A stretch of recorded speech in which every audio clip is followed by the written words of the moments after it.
Eu sou Poliana, de Pré-Meneghelli.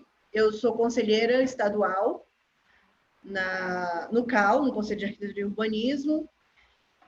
Estou aqui representando os nossos conselheiros e dou boas-vindas para o Tenente Coronel Cosme e para o presidente da CIPSES, o Gedaias, né, que já foi apresentado no nosso outro seminário. Bem-vindos. Obrigado. Você pode começar a falar, Gedaias, se apresentar. Bom, a todos boa tarde, sou Gedaias, presidente do CIPSES, Sindicato Patronal de Condomínios e Empresas Administradoras de Condomínios. Parabenizo o CAU aí na pessoa da Poliana e também o Corpo de Bombeiros na pessoa do Tenente Coronel Anderson Cosme. Esperamos que esse evento seja de muito proveito.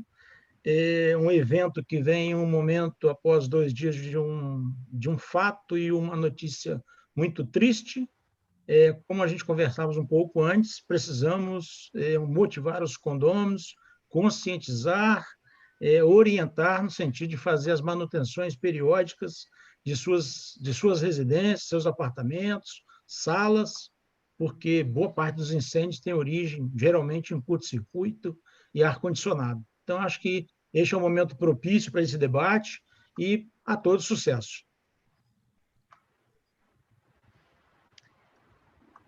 Tenente Coronel Cosme. Olá, boa tarde a todos. Poliana, agradeço aí esse espaço que está disponibilizando para a gente, né, poder compartilhar um pouco das nossas normas, da experiência acumulada até agora. A gente tem assim, uma missão árdua pela frente da questão de prover segurança contra incêndio nas edificações. A gente sabe que a segurança contra incêndio não é missão só do Corpo de Bombeiro, é de todos os envolvidos no meio. Aí entra também, né, os síndicos, entram os arquitetos, engenheiros que projetam sistemas e que são responsáveis pela sua manutenção. Então, para nós é sempre bom estar falando e estar principalmente ouvindo, né? Ouvindo questionamentos para a melhoria dos nossos procedimentos. A gente já pode começar a apresentação ou não? É só um lembrete para as pessoas deixarem o microfone desligado. Qualquer pergunta pode fazer pelo chat, que no final vão ser respondidas as perguntas. Deixa eu ver mais o que lembrete que a Mariana pediu.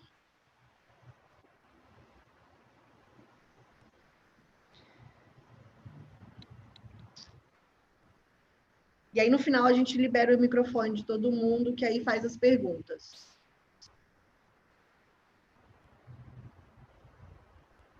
Pode começar.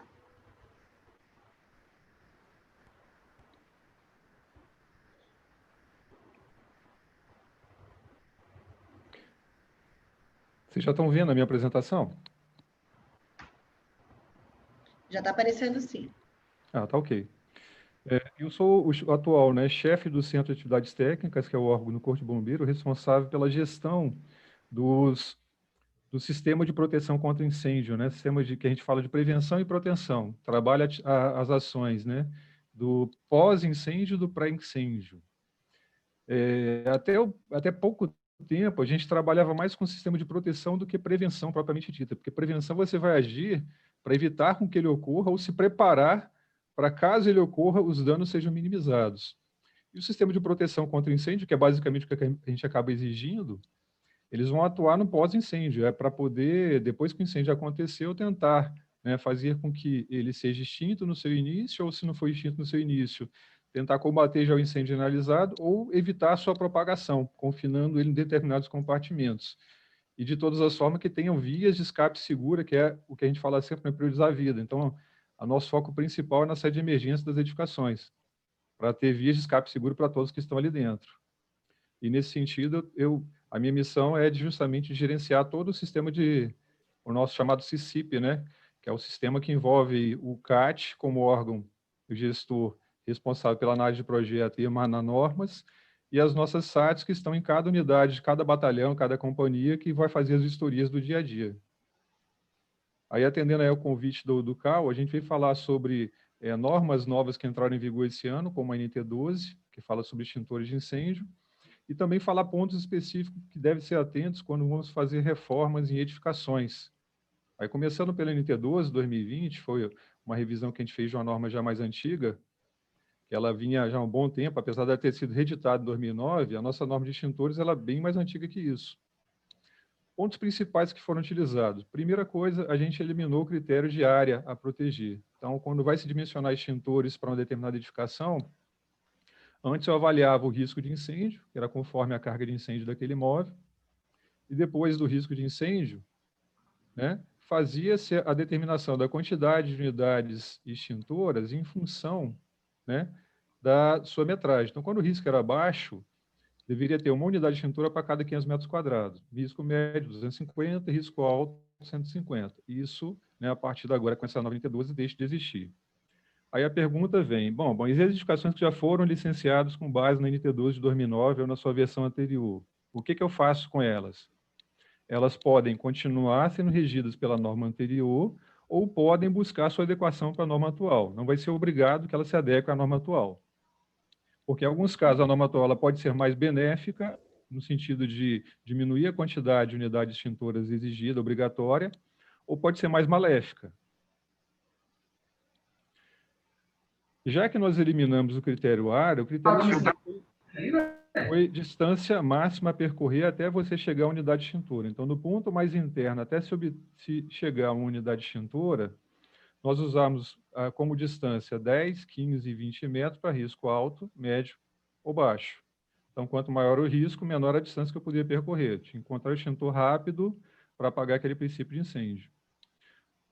Esses valores foram aumentados em 5 metros cada um. Da onde que a gente tirou isso? Isso é de uma NBR e é padrão que já tem sido adotado nacionalmente. Só que, como eu aumentei as distâncias, o que mudou aqui para poder ter essa permissão de aumentar essas distâncias? Ou seja, qual é o benefício que tem disso aí? Na realidade, antes, a norma falava você encontrar um extintor, não falava para qual classe. Então, você poderia, às vezes, estar numa área que tivesse material predominantemente sólido, que é classe incêndio A, e aí você encontrava um extintor classe B. Então, na realidade, em vez de andar 15 metros, às vezes você andava 30 para encontrar um extintor referido daquela classe. Hoje você vai ter que andar essa distância aqui de 15, 20 ou 25 metros, conforme os riscos, mas ele tem que cobrir todos os riscos daquele ambiente. Então, ou se coloca um extintor triclasse, ou você coloca 2 unidades extintoras juntas. Raramente nós vamos ter um ambiente que tem uma única classe de incêndio. E, além disso, né, a norma anterior ela falava que em cada pavimento deveriam ser 2 extintores no mínimo, 2 unidades. A norma atual permite que seja uma, desde que atenda a toda a classe, né, daquele pavimento. Então, quando nós pegarmos um projeto antigo em que você olhava assim, para cobrir uma determinada área, ele tinha que adotar a distância antes de 20 metros, agora, se eu tenho risco leve, né, poderá ter 25. Então, medindo daqui de dentro, chegando até o extintor, nesse caso deu 21 metros, né? E outro critério que a norma ainda manteve foi, da entrada do pavimento, a gente está falando de pavimento elevado, até se alcançar o extintor, eu não posso ter uma distância maior que 5 metros. Então, eu vou colocar ou 2 unidades de extintora para cobrir todos os riscos, classe A e classe BC, já que principalmente residenciais, você tem sempre materiais sólidos ou elétrico energizado, então você tem que ter para a classe A e para a classe C. Ou você coloca 2 unidades extintoras, ou pode substituir por uma única, né, que atenda tanto a classe A quanto a classe BC. Então, ele vai atender quesito de distância de 5 metros da entrada do pavimento e, para risco classe leve, né, risco de categoria leve, no máximo 25 metros. Nesse caso aqui está dando 21. Então, bastaria uma única unidade de extintora, no caso triclasse. E a gente acaba recomendando sempre que você prefira usar o triclasse, né, o PO ABC, do que utilizar extintores classe A e classe BC. Por que isso, principalmente, essa recomendação? Quem vai utilizar não tem conhecimento sobre extintor de incêndio normalmente, é o leigo. E para ele pode ter um incêndio que está ocorrendo, que seja no material classe B ou C, por exemplo, começou num computador, num determinado material elétrico, ele vai utilizar um extintor de água, ele corre risco de se eletrocutar. Então, para evitar esses riscos, nós recomendamos que se use o pó ABC, e por isso que essa norma veio priorizar, né, o extintor triclasse, em detrimento de usar 2 unidades diferentes. Então, ela tentou ser um pouco mais leve para permitir que você use um único extintor em vez de 2 e com distâncias maiores. E aí, nesse caso, o extintor, além de cobrir toda a área, né, todos os riscos dessa mesma área, ele também, para o leigo, ele não precisa escolher qual extintor que ele vai utilizar. Ele pode usar esse extintor em qualquer classe de incêndio, né? Das classes comuns que a gente fala, classe A, B e C. Em relação a projetos aprovados, imagine que você tem um projeto antigo que foi aprovado nesse modelo aqui, que ele tem lá as 2 unidades de extintor, uma do lado da outra. É bem provável que você possa substituí-lo por um único extintor classe ABC. Então, se você vai agora, né, quem é síndico, fazer a renovação do alvará de bombeiro desse imóvel, ele pode estar substituindo esses 2 extintores aí, que seriam um classe A e outro BC, por um único pó ABC. Qual que é a vantagem? Além da que eu falei, que para o leigo, né, ele é um extintor que ele não precisa escolher qual a classe de incêndio, não precisa saber, ter muito conhecimento sobre qual classe de incêndio vai ser utilizada, as manutenções futuras vão sair mais baratos. Primeiro, que em vez de ter que fazer manutenção em 2 extintores, vai fazer em um só. E segundo, que normalmente esse extintor classe ABC tem validade de 5 anos. Daqui a pouco eu volto a falar disso.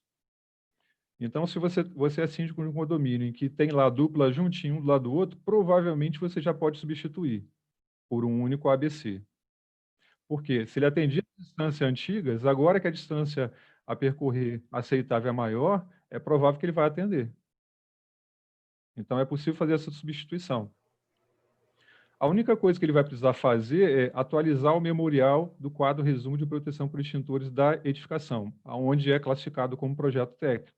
Porque para processo simplificado, o próprio instalador já confere na hora se está atendendo o dimensionamento novo ou não. Para projeto técnico, ele tem que atualizar o memorial e apresentar ao vistoriador quando for lá, né, para a renovação do alvará. Então, ele substitui no local os extintores já existentes, as duplas lá por um triclasse, e aí atualiza esse memorial. Esse modelo aqui está no final, está no anexo G da NT12 nova. Aí basta apresentar isso ao vistoriador. Então, a gente tentou simplificar esse procedimento também para atualização de edificações antigas que usam a norma anterior, com 2 extintores lá em duplas, sempre, para que possa substituí-lo por um único pó ABC. Projetos mais antigos, que foram aprovados antes de 2009, inclusive, na garagem, o dimensionamento dos extintores era feito em função do número de vagas de garagem. Ele previa 1 quilo de pó para cada vaga de garagem. Então, a gente vai pegar projeto antigo que tem muito extintor na garagem, que às vezes 2 extintores vai atender, um lugar que tinha 6. Vou dar o exemplo do meu próprio edifício. É uma garagem pequena, ela tinha 6 extintores no pavimento. Pelo dimensionamento da norma anterior ainda que permitiu o triclasse, já poderia ter apenas 2. E o que a gente veio substituir. Então, isso pode reduzir custos aí nas manutenções futuras de extintores na hora de renovar o alvará. Além de ser um extintor que não depende muito de conhecimento para utilizá-lo, né, em relação à classe de incêndio. Esses extintores triclasse, eles costumam ter uma validade de 5 anos. Isso pode mudar, né? Tem alguns que estão de 1 ano só. E aí, como deveria se comportar, né? O que deveria fazer no caso da renovação do alvará, se, por exemplo, você colocou o extintor agora, no ano que vem, vai lá nosso vistoriador. E aí você chega lá, está com o alvará em dia. Está com a validade em dia ainda. O que vai ser apresentado para o vistoriador? Porque, apesar daqui no corpo do extintor estar a validade em dia, a nossa norma antiga falava, ó, a cada ano ele tem que passar lá por a manutenção. E na manutenção vai cobrar nota fiscal e relatório de inspeção. Então, pela norma que estava em vigor anterior, mesmo que o extintor tivesse 5 anos, o nosso vistoriador iria cobrar, né, a manutenção desse extintor a cada ano. Na NT12 atual, o que a gente fala? A cada ano, esses extintores que têm que ter mais do que 5 anos têm que passar por uma inspeção técnica, que é a chamada manutenção nível 1, que é uma inspeção visual. Essa inspeção técnica ela é prevista na própria portaria do Inmetro. Ela fala que para poder ter revalidado esses 5 anos aqui, ou seja, a cada ano aí, para que seja mantida essa validade dele, ele tem que passar por uma inspeção nível 1. E aí coloca lá a competência de cada profissional que vai fazer isso. Seja ele, né, engenheiros ou arquitetos cadastrados, né, credenciados pelo sistema, ou técnico de segurança do trabalho, ou até mesmo o próprio bombeiro militar.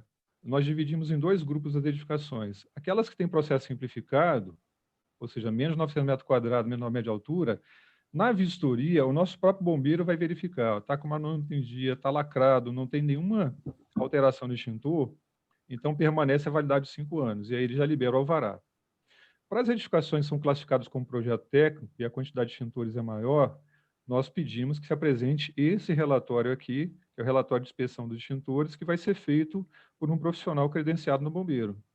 Então, antes que os condomínios, né, acabavam contratando para fazer a recarga do extintor, em vez de contratar a recarga, se ele está dentro da validade aqui ainda, ele vai contratar apenas para fazer a inspeção técnica, que é algo muito mais barato.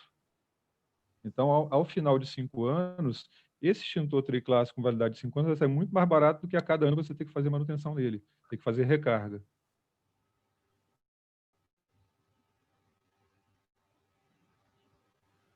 Vamos passar para um outro ponto agora aqui, que a Poliana me pediu, que foi sobre reformas que acontecem em condomínios que podem afetar sistemas de proteção contra incêndio, né, modificações arquitetônicas. Essas reformas, elas podem comprometer sistemas de proteção contra incêndio e, em alguns casos, até exigir a modificação do projeto técnico, projeto aprovado no Corpo de Bombeiro. Como é que eu vou saber isso? Primeiro, a nossa norma técnica 1, parte 2, que fala lá sobre a apresentação do projeto técnico, ela diz as situações em que, evidentemente, eu vou ter que cobrar a modificação do projeto. Eu digo, no caso, o Corpo de Bombeiro, né? Nosso historiador, quando chegar no local, se ele verificar os casos previstos aqui no item 5341 da NT1, parte 02, ele vai solicitar a modificação do projeto. Quais são esses itens? Primeiro, modificações estruturais ou arquitetônicas que comprometam a eficiência das medidas de segurança contra incêndio. Como assim? Né? Quais são as medidas de segurança contra incêndio?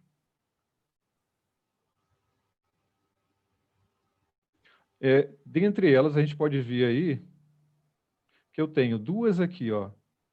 Uma, detecção de incêndio, outra, né, chuveiro automático. Aparentemente, né, você mudar um forro de uma edificação, parece que não iria afetar nenhum sistema de proteção contra incêndio. Mas imagine, por exemplo, essa edificação aqui, que tinha previsto no projeto um forro que fosse contínuo e ele executa com placas descontínuas. Como que isso pode afetar esses 2 sistemas? Aí é bom entender como é que cada um deles funciona. O detecção de incêndio, se forem detectores de fumaça, a fumaça gerada no princípio de incêndio, ela precisa subir, ir até o teto. Se não estiver debaixo exatamente do extintor, do detector, ela vai ter que se espalhar, né, até chegar a um determinado detector de incêndio. Por isso, esses detectores têm que estar junto ao teto. Se você coloca placas no meio do caminho e coloca esses detectores, né, abaixo do teto, como foi feito naquele caso ali, essa fumaça ela vai demorar mais tempo para poder chegar até esse detector, porque ela vai ter que se espalhar, cobrindo toda essa camada aqui, para depois descer e chegar até o extintor. Então, isso compromete a eficiência do sistema de detecção e alarme de incêndio. Então, mudanças no forro desse tipo pode comprometer. Outra coisa, se você executa um forro e esse forro ele tem, né, material combustível entre o forro e a laje seguinte, é necessário que você instale um detector no primeiro aqui abaixo do forro e tenha detectores também no entre-forro. E às vezes o profissional que foi contratado para poder fazer essas modificações do forro não conhece nada disso e acaba tornando ineficiente esse sistema. Bom, e como resolver? Primeiro, vai ter que contratar um profissional credenciado pelo Corpo de Bombeiro para poder fazer ou a modificação do projeto aprovando conosco, o projeto legal, né, que é o projeto de segurança contra incêndio, ou então, no caso do sistema de detecção, apresentar para o vistoriador o projeto executivo do novo sistema de detecção de incêndio, que ele vai ter que adaptar a esse novo forro que foi executado. Já o outro sistema, que é o sistema de sprinkler,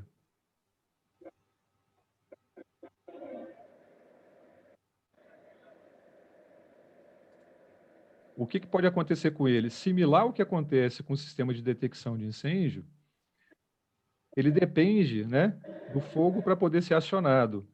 Ao contrário do que muita gente acha, os nossos sprinklers do Brasil, eles são redes de sprinklers chamados de rede molhada, né, de tubo molhado. O que rompe o elemento aqui que fecha o orifício do sprinkler é o calor. Então, o fogo ele vai gerar fumaça, material particulado, mas também gera calor. Esse calor vai para o teto e, à medida que ele atinge a temperatura de rompimento do bico, aí ele abre o orifício e vai descarregar a água. Então, naquele teto que nós vimos mostrado no slide anterior, quando ele vai lá e também coloca um forro que segmenta essa questão da distribuição da fumaça, ele vai afetar o sistema de sprinkler. Quando é aprovado o projeto conosco, ele mostra a planta dessa forma aqui, ó, os pontos apenas de cobertura dos sprinklers. Ele não mostra como que é o teto, como que é o forro. Então, qualquer alteração que ele faz no forro pode afetar, né, o acionamento dos sprinklers.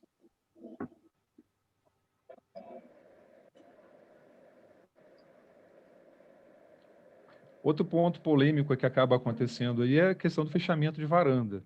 É muito bacana, você ir lá, fecha a varanda de cima e embaixo em vidro. Como que isso pode afetar a segurança contra incêndio da edificação? Eu digo sempre que o problema não é o fechamento da varanda, é o que você vai fazer com a varanda depois. Repare essa varanda aqui, o que ela acabou virando? Ela tornou-se um novo ambiente, a pessoa colocou aqui o que a gente chama de carga de incêndio. Colocou móveis, né, aumentando o risco de acontecer um incêndio e da propagação do próprio incêndio. O fechamento de varanda ele pode afetar essa medida de segurança contra incêndio aqui, que é chamada compartimentação vertical. Na compartimentação vertical, a edificação é concebida de tal forma com que você tente evitar que o incêndio gerado no pavimento inferior ele vá se propagar para o pavimento superior.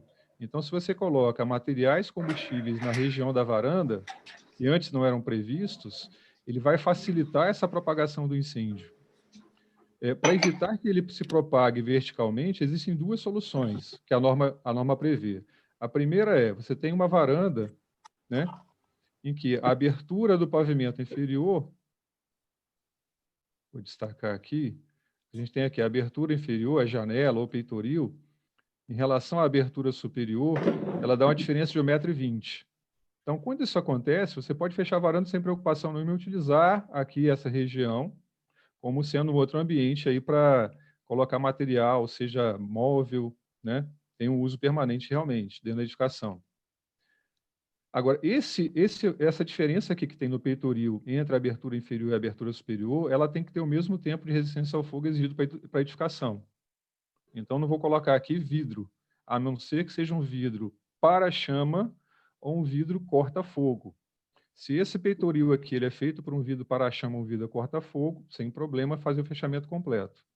Ou se ele é feito de alvenaria ou outro material que tem a mesma resistência exigida para a edificação, que normalmente é de 2 horas. Né? Outra forma de você obter essa compartimentação vertical, se você não tem essa distância das aberturas consecutivas de 1,20 m, é ter um prolongamento da laje do piso por pelo menos 90 centímetros. O que as construtoras fazem normalmente? Elas não constroem um parapeito aqui de 90 centímetros, esse prolongamento de laje. Eles utilizam a própria varanda em balanço como sendo essa aba aqui, né, que a gente chama de aba horizontal. E aí, depois que entrega para o condomínio quer fazer as suas modificações, e nas modificações que ele tenta fazer, ele busca fechar aqui. Como eu falei, o fechamento da varanda em si, provavelmente, ele até facilita, né, ele até dificulta, perdão, a propagação do fogo daqui de baixo para cima, porque está fechado. Mas a hora que esse fogo quebrar esse vidro aqui, que é quando ele atingir em torno de 600 graus, ele vai tentar passar para o pavimento superior. Se alguém veio e colocou móveis nesse ambiente, que foi aprovado como se não tivesse, ele vai poder facilitar a propagação desse incêndio verticalmente. Então, neste caso aqui, né, vai estar previsto, inclusive no projeto, que é proibido o fechamento da varanda. Justamente por quê? Porque vai dificultar, né, vai comprometer a eficiência dessa medida que é a chamada compartimentação vertical.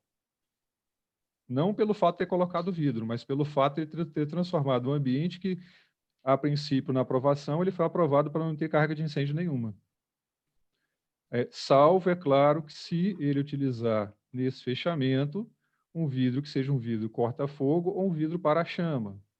Agora, a pergunta que eu faço é, quem é que faz isso? Praticamente ninguém, porque esses vidros são muito caros.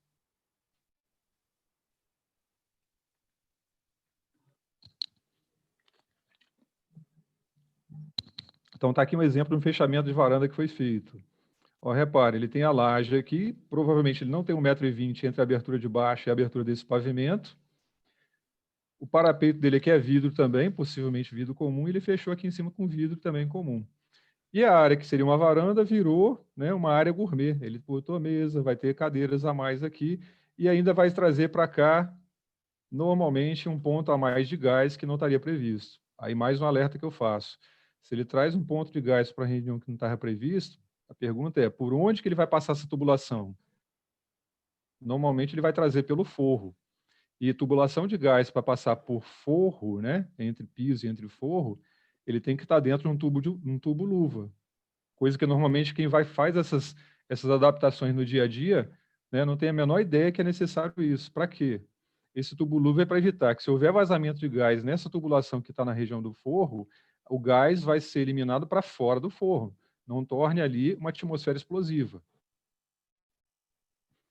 E também, quando ele faz o fechamento da varanda, além daquilo ali, a maioria vai colocar aqui uma cortina, né? Também facilitando a propagação do fogo e comprometendo a compartimentação vertical. Outro problema que a gente tem encontrado, revestimento de fachada em ACM. Existe ACM que é resistente ao fogo e existe ACM que não tem resistência nenhuma ao fogo, muito pelo contrário, que é material combustível.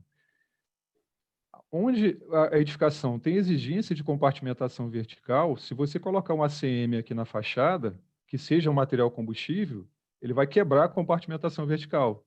Então, ele vai comprometer isso. Às vezes não vai se ver na vistoria, mas quando ocorrer um incêndio, que o perito for lá, o perito vai constatar, e aí vai buscar as responsabilidades. Morreu alguém nesse incêndio? Quem permitiu que isso acontecesse pode ser responsabilizado por crime aí de homicídio culposo ou doloso, né? Até um dolo eventual, se ele tinha conhecimento disso. Um caso recente que aconteceu em relação a essa questão da compartimentação vertical na fachada usando ACM foi esse edifício residencial em Londres, em que eles fizeram uma reforma, mudaram toda a fachada da edificação e colocaram aqui placas de ACM.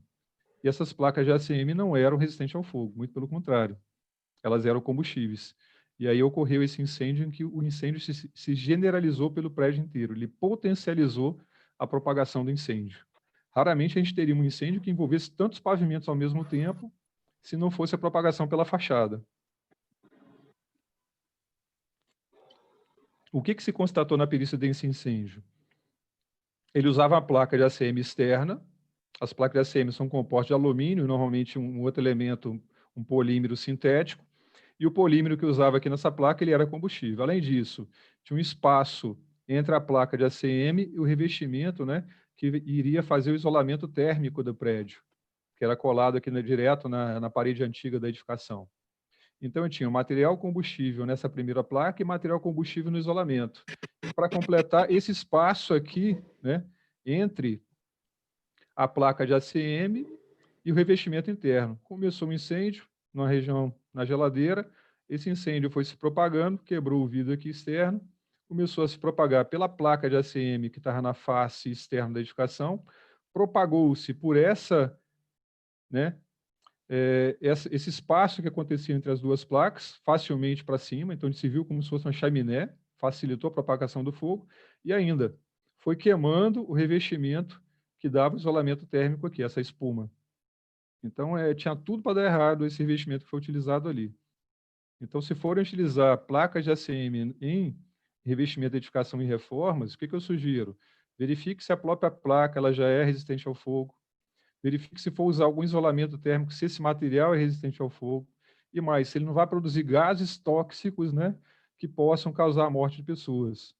Existem algumas espumas que elas têm uma resistência razoável ao fogo, mas produzem cianeto quando aquecida.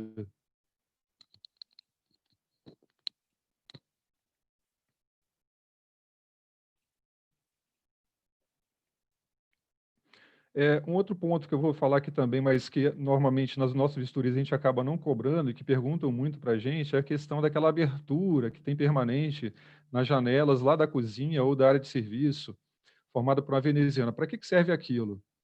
A NBR 13103 é uma NBR que fala sobre os aparelhos a gás em uso residencial. Quais aparelhos? O aquecedor de água, o próprio fogão e outros aquecedores que são utilizados usando ou gás natural ou GLP. E aí lá ele trata aparelhos que são de circuito fechado ou aparelho de circuito aberto. Por exemplo, o fogão nosso, que a gente usa para cozinhar os alimentos, ele é um aparelho de circuito aberto. Então, ele consome ar para a queima do gás e a exaustão dele também é eliminada ali dentro, no mesmo ambiente. Então, na exaustão dele, ele pode formar, dentre outros gases da combustão, se a combustão for incompleta, ele pode formar monóxido de carbono, CO. Esse monóxido ele é tóxico, ele precisa ser eliminado. Por onde que ele vai ser eliminado? Essa eliminação desse monóxido, ela é feita através, né, ou de dutos de exaustão, como é o caso desse queimador aqui, ou através dessas janelas de ventilação permanente. E aí tem muita gente que fala assim, o bombeiro que proíbe. Não, o bombeiro não proíbe, não. Quem proíbe é a NBR 13103. Raramente a gente vai olhar isso em vistoria. Isso não faz parte do nosso checklist de vistoria. Mas quem deveria estar projetando edificações, arquitetos, engenheiros, deveriam observar isso, que é necessário você ter uma ventilação permanente superior ou a ventilação permanente inferior. Onde está o fogão na cozinha? Se a cozinha é fechada, ou ela também teria uma abertura direto para fora ou para um outro ambiente que vá permitir com que o ar entre, né, para que ele seja queimado, junto com o combustível lá do gás, e tenha também uma abertura que permita com que esses gases formados, o monóxido, seja eliminado. A norma fala lá na abertura superior que tem pelo menos, né, uma área de 400 centímetros quadrados. Essa aqui é uma das mais importantes, porque tende a eliminar CO, monóxido de carbono. Na época do inverno, as pessoas tendem a fechar as janelas todas, esse monóxido vai acumulando, a pessoa morre sem nem perceber. Ela não sente nada, não tem sintomas, a não ser uma leve ardência nos olhos e na narina. Então, quando forem também alterar a fachada, cuidado com essas aberturas aqui. Passando para outras, né, reformas que podem acontecer, ampliações de ambiente. Nem sempre que você aumenta a área é necessário modificar o projeto. O que você tem que observar? Novamente, ele vai afetar algum sistema de proteção contra incêndio e pânico, precisando ele ser redimensionado ou instalar novos sistemas? Se a resposta é sim, fatalmente vai ter que fazer a modificação do projeto técnico de prevenção contra incêndio. Comum acontecer em boates, ampliação de salão. Quando você amplia salão, amplia a capacidade de público. Se ampliou a capacidade de público, é necessário verificar se as saídas existentes vão comportar esse novo público. Em condomínios residenciais, às vezes você faz a ampliação no salão de festa. Então, vai ter que observar se as saídas existentes vão atender a população já prevista, a população nova. Então, se a resposta for não, ou seja, se não atende, vai ter que fazer a modificação do projeto e também fazer, né, a modificação da estrutura da edificação para poder atender essa nova demanda. Ou, né, vai ser reprovada essa nova demanda, voltando à condição anterior. Ampliação de área também ela pode implicar na adoção de novas medidas de segurança. As medidas de proteção contra incêndio estão previstas na nossa NT 2.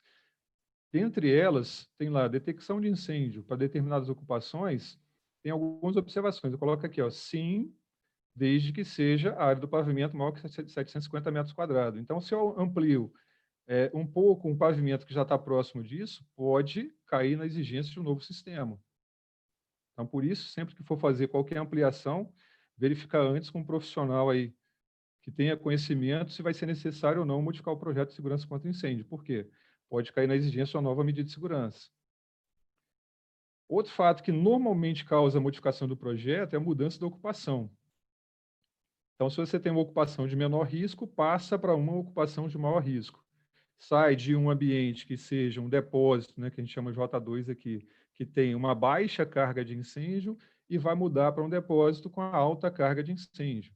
Ele foi aprovado lá para ter, por exemplo, eletrônicos, né, equipamentos eletrônicos, e aí, de repente, ele vai virar um depósito que vai armazenar madeira, vai armazenar papel, ou outro material que libere mais calor na sua combustão. Ou vai aumentar, por exemplo, a altura de armazenamento. Ele está armazenando o mesmo material, mas mudou a altura de armazenamento, ele vai ter mais material lá dentro, então ele pode também mudar essa classificação. As exigências são diferentes, por isso que acaba tendo que modificar o projeto. E também instalar novos sistemas. Por exemplo, detecção de incêndio não é cobrada para J2, mas é cobrada para J4. Uma modificação foi aprovada para escritório e, de repente, quer transformar isso numa escola, né? Salas ali de escritório, quer transformar em sala de escola. Não é a mesma coisa. No escritório, nós dimensionamos uma pessoa para cada 7 metros quadrados, e assim, né, analisamos as saídas. Na escola, é uma pessoa para cada 1,5 metro quadrado, ou seja, eu tenho muito mais gente no mesmo espaço. E, provavelmente, as saídas que foram dimensionadas para um escritório não vão atender a escola. Daí a modificação do projeto. E, às vezes, até inviabilizar essa nova ocupação. Por quê? Porque é inexequível você fazer essas adaptações em saída de emergência.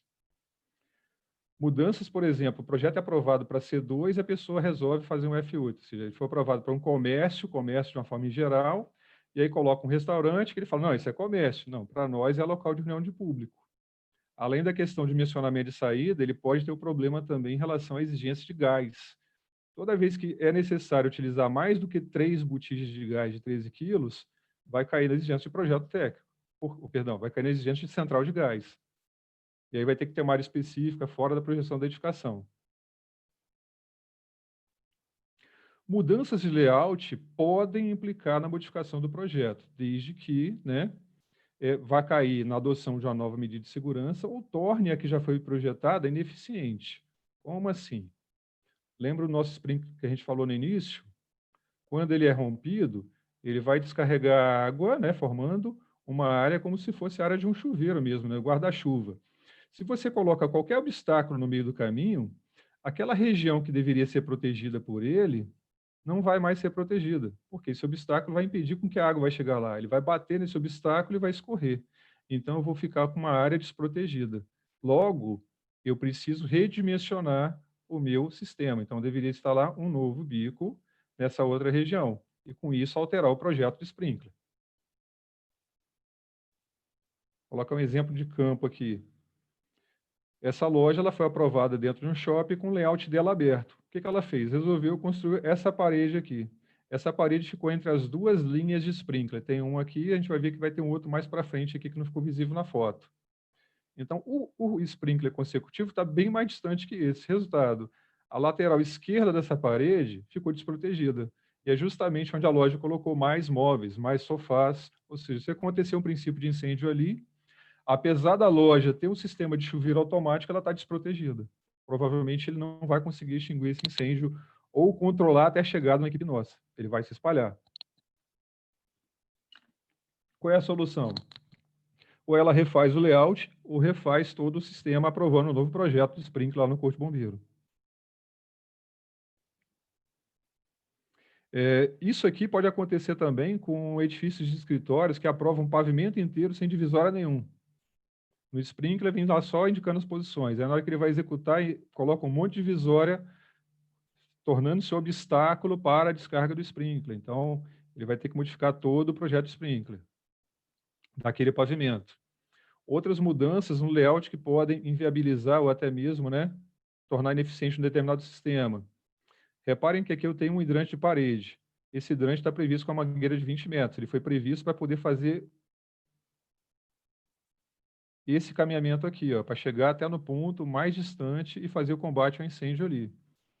Se você muda esse layout de tal forma que ele vá fechar aqui, fechar esse novo ambiente, e aí criar as aberturas por um outro caminho, por exemplo, criando uma porta nesse ambiente aqui, nesse aqui, ele pode tornar aquele hidrante ali ineficiente. Por quê? Porque os 20 metros podem não mais ser suficiente para fazer esse novo caminhamento e chegar aqui. O caminho ficou mais longo. Além de eu tornar esse sistema aqui ineficiente, eu também aumento a distância que a pessoa vai percorrer até chegar na rota de saída, que é a chamada distância máxima a percorrer, a DMP. A DMP, a distância máxima a percorrer, é um dos problemas mais comuns que inviabilizam projetos de combate e prevenção contra incêndio, porque as pessoas fazem rotas que não são aceitas pela nossa NT10, que é a mesma NBR 9077. Então, a mudança de layout, eu tenho que observar vários fatores quando eu pretendo executar em uma determinada edificação. Eu preciso verificar a distância máxima a percorrer de rota de saída, distância máxima a percorrer para o extintor de incêndio, que a gente falou, que agora está um pouquinho maior, aceitável, distâncias da cobertura pela rede hidrante, distância que vai ter de cobertura também do alarme de incêndio. A pessoa pode andar no máximo 30 metros até chegar na botoeira de alarme, e também esses layouts podem viabilizar os pontos que a gente falou de sprinkler, né? Um novo layout. Então, tudo isso precisa ser observado quando for fazer mudanças de layout na edificação.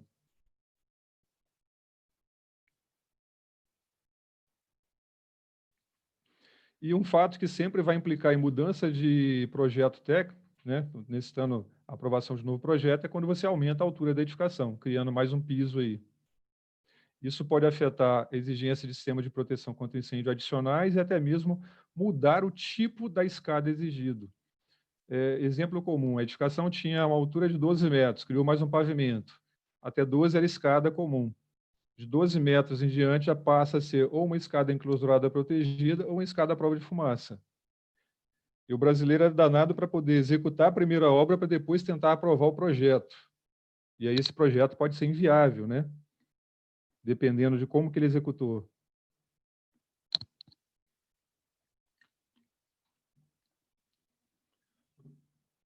Vou estar falando agora sobre a questão da NT1 parte 3, que foi uma norma alterada neste ano, foi publicada no mês passado, perdão, foi publicada na semana passada.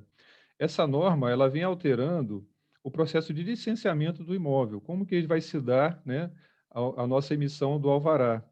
Ela vem tentando se alinhar à lei da liberdade econômica na classificação de risco de ocupações, e aqui não é risco em relação à carga de incêndio, é o risco do licenciamento, para classificar as edificações em nível de risco 1, 2 ou 3, e aí vem o baixo, o médio, o alto. A gente já tinha essa classificação de risco dentro da norma da NT1, parte 3 de 2017, que é a versão anterior, só que vinha com nomenclaturas meio confusas. A gente tentou simplificar essas nomenclaturas para não ter confusões em nível de risco 1, 2 e 3, que é um padrão acordado entre os bombeiros já nacionalmente. A gente teria risco baixo, médio e alto, e esse risco em relação às características da edificação e da atividade econômica desenvolvida, não apenas em relação à carga de incêndio. Eu posso ter um imóvel que a carga de incêndio dele é classificado como médio e ele ser risco 1. Ou seja, para licenciamento ele é risco baixo. O que implica isso? O nível de risco 1, de acordo lá com a lei da liberdade econômica que a gente acaba recepcionando aqui, ele é dispensado de alvará. Ele não tem a necessidade mais de alvará do Corpo de Bombeiro. O nível de risco 2, ele pode ter o seu alvará através da autodeclaração, que muitos já fazem hoje. Praticamente nada nós alteramos nessa parte aí. Nós alteramos mais o nível de risco 1. E o nível de risco 3, né, que é o chamado alto risco, necessariamente o seu licenciamento, para emitir o alvará, ele tem que passar para uma vistoria do Corpo de Bombeiro. O 2, não. O 2, eu posso ter a vistoria após a emissão do alvará. O empreendedor ele declara no sistema que executou as medidas de proteção contra incêndio, aí é liberado o alvará dele e depois que a gente vai lá fiscalizá-lo. Como que eu vou saber se ele é nível de risco 1, 2 ou 3? Vamos falar sobre cada um deles. O nível de risco 1, que é esse dispensado do alvará com base na lei da liberdade econômica, né? Ele está dispensado do alvará, mas não, né? Aí é bom lembrar disso, do sistema de proteção contra incêndio. O fato dele estar isento do nosso alvará, de não precisar mais do alvará do bombeiro, não dispensa ele de instalar o extintor, de ter lá sua saída de emergência e outras exigências que o código atual faz. Mas como é que eu vou reconhecer que ele é nível de risco 1? A resolução 51 lá do Comitê Gestor de Simplificação de Processo, lá que está vinculado ao Ministério da Economia, ela traçou os critérios para o baixo de risco 1. Nós adotamos alguns deles, dentre eles os quinais, as atividades econômicas. Então, toda atividade econômica prevista na resolução 51, ela vai ser classificada para nós também como sendo baixo risco ou dispensa de alvará, desde que ele atenda os critérios que nós definimos aqui e acordados também nacionalmente entre as corporações. Primeiro, a área total construída da edificação é no máximo 200 metros quadrados, ou seja, não é sala inserida. A resolução 51 lá do CGSIM, eles queriam que fosse área ocupada e não área inserida, e não área total da edificação. Nós entendemos que área ocupada é um risco muito grande, porque eu poderia ter várias salas de uma edificação ou todas as salas de edificação dispensadas de alvará e a edificação também. E jamais nós teríamos conhecimento desse imóvel. E aí era um risco muito grande de não ter o sistema de proteção contra incêndio. Então, a gente dispensou imóveis que causassem risco apenas para eles, não para edificações vizinhas, né? Para o empreendimento vizinho. Por isso, essa limitação em relação à área total da edificação. Além disso, né, dos 200 metros quadrados da área total, ou seja, uma edificação ela tem que ser térrea, é uma edificação pequena. As saídas dela não podem cair para dentro de outra edificação, ela tem que sair ou direto para a rua, ou cai no próprio terreno, área descoberta, que vá para a rua. Ela não pode ter abertura que se comunique com a edificação vizinha. Se, né, for algum dos quinais lá previsto para local de reunião de público, como, por exemplo, lanchonete, restaurantes e bares, capacidade máxima de público para 60 pessoas. Se for alguma coisa destinada a hotel, pousada, né, ou hostel, capacidade máxima de 16 leitos. Não pode ser destinado a hospitais e locais que o paciente necessite de cuidados especiais, porque isso aqui, a própria Lei KIS, que é uma lei de 2017, já diz que são locais de alto risco. Assim como locais onde haja predominância de idosos, crianças ou pessoas com dificuldade de locomoção. A Lei KIS também fala que isso aqui é local de alto risco. Então, não pode jamais estar dispensado de alvará do bombeiro. Sempre tem que passar por uma vistoria prévia. Se o local for utilizar GLP, no máximo 3 botijões. Então, no máximo 39 kg de GLP. Não pode possuir qualquer outro tipo de gás combustível inflamável, que não seja o GLP que a gente falou aí. Se ele utilizar algum líquido inflamável, por exemplo, uma pequena farmácia lá que tem lá, vende álcool em gel, no máximo 150 litros. Uma pequena oficina que use combustível para poder fazer a limpeza de equipamentos, no máximo 150 litros. E não possui nenhum outro produto perigoso que não seja esse que a gente já falou aí, do GLP e do líquido inflamável com limite de 150 litros. Enquadrou nisso aí, ele está dispensado do alvará do Corpo de Bombeiro. Outros casos que foram dispensados. Quando a atividade econômica é desenvolvida na residência do empreendedor sem recepção de pessoas. Por exemplo, o profissional liberal, o arquiteto, o engenheiro, que desenvolve essa atividade na própria casa, ele registrou a empresa na casa dele, mas ele não recebe pessoas ali, ele está dispensado do alvará do bombeiro. Empresa sem estabelecimento ou em domicílio fiscal, ou seja, aquela que se registra em um determinado endereço, mas não desenvolve atividade nenhuma naquele endereço, também está dispensado do alvará do Corpo de Bombeiro. E também o microempreendedor individual. Isso foi algo mais recente, feito pelo próprio CGSIM, lá na Resolução 59. Então, a atividade exercida pelo MEI, qualquer atividade exercida pelo MEI, ele é dispensado do alvará do Corpo de Bombeiro. E hoje, né, pela Resolução 59 do CGSIM, os demais alvarás também.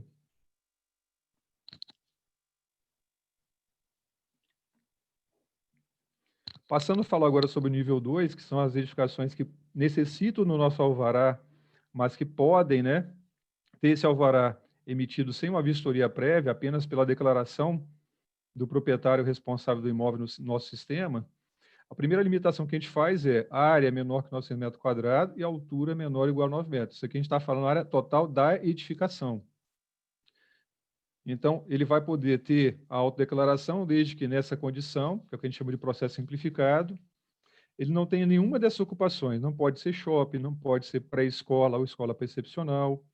Ele não pode envolver locais de reunião de público como museus, ginásios e estádios, teatros, cinemas, boates e similares, né, salão de festas cerimoniais, eventos provisórios aí como as micaretas ou outros eventos similares a esse, circo, locais que revendam combustível, como postos de gasolina ou estoquem ele, hospitais, sejam eles, né, veterinário, clínica para atendimento de idosos, hospitais com internação e hangares, indústrias com alta carga de incêndio, depósitos com alta carga de incêndio, locais que armazenem e revendam fogos de artifícios ou explosivos, e depósitos de gás, né, gás liquefeito de petróleo, ou parques de tanques que envolvam líquidos inflamáveis. Então, não pode ter identificação nenhum dessas ocupações aqui. Além disso, não tendo nenhuma dessas ocupações, da mesma forma que o outro, a saída da edificação tem que ser direto para a rua, ou, né, em uma área descoberta que não vai passar por dentro da outra edificação. Neste caso agora, ele pode até ter uma central de GLP, só que a capacidade máxima dessa central vai ser de 190 quilos.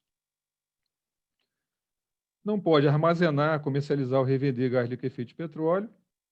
Se ele tiver lá líquido inflamável, no máximo 1.000 litros. Se for algum outro gás inflamável, no máximo 520 quilos. Se ele tiver um subsolo, esse subsolo não pode ter ocupação diferente de estacionamento de veículo. Se for algum local de reunião de público permitido pela norma, como, por exemplo, o restaurante, capacidade máxima 100 pessoas. E jamais revender os fogos de artifício. A gente limitou lá no grupo L, mas às vezes ele é um pequeno mercadinho e quer revender fogos também. Não pode. E não possui nenhum produto perigoso aí, armazenado, manipulado ou coisa do gênero. O que sobra ali? Se ele não é classificado como nível de risco 1 ou 2, ele é classificado como nível de risco 3, ou seja, a área dele passou dos 900 metros quadrados, é risco 3. A altura passou dos 9 metros, é risco 3 ou risco alto. Então, é classificado como projeto técnico, para nós, ele sempre vai ser classificado como risco alto. E, necessariamente, o licenciamento é feito através da vistoria sempre antes, da vistoria prévia.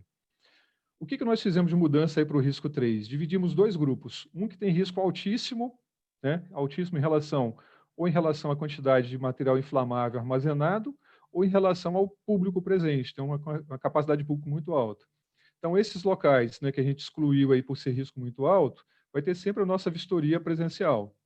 Os demais, na regularização da renovação, então, quando ele for renovar o alvará dele, pode ter por autodeclaração por 2 vezes consecutivas. Então, licencia agora, na próxima renovação. Pode fazer via autodeclaração se assim o desejar. Se ele quiser, ele continua tendo a nossa vistoria normal.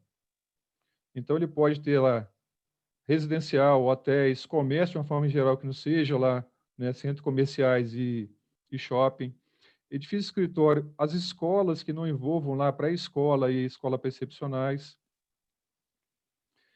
restaurante, outros locais de aglomeração de público, mas com capacidade menor. E aí vão outras ocupações aqui também, até depósitos, indústrias com baixa carga incêndio. Além disso, capacidade máxima de 250 pessoas, não pode possuir subsolo com a ocupação diferente de estacionamento, central de LP no máximo 190 quilos, 1.000 litros de líquido inflamável, ou seja, o mesmo parâmetro que a gente usou para o médio risco, para a autodeclaração, a gente está usando aqui para o alto risco na autodeclaração. E limitamos aqui a carga de incêndio de 1.200 megajoule. Onde é que eu vejo isso? Na nossa NT4, através do KNAI, da atividade desenvolvida. Para que a renovação possa ser automática, o imóvel tem que estar com alvará vigente ou tenha vencido em, no máximo, 90 dias. Também não armazenar produtos perigosos aí. Agradeço aí a atenção de todos, era isso que eu tinha que passar. Vamos agora para as perguntas.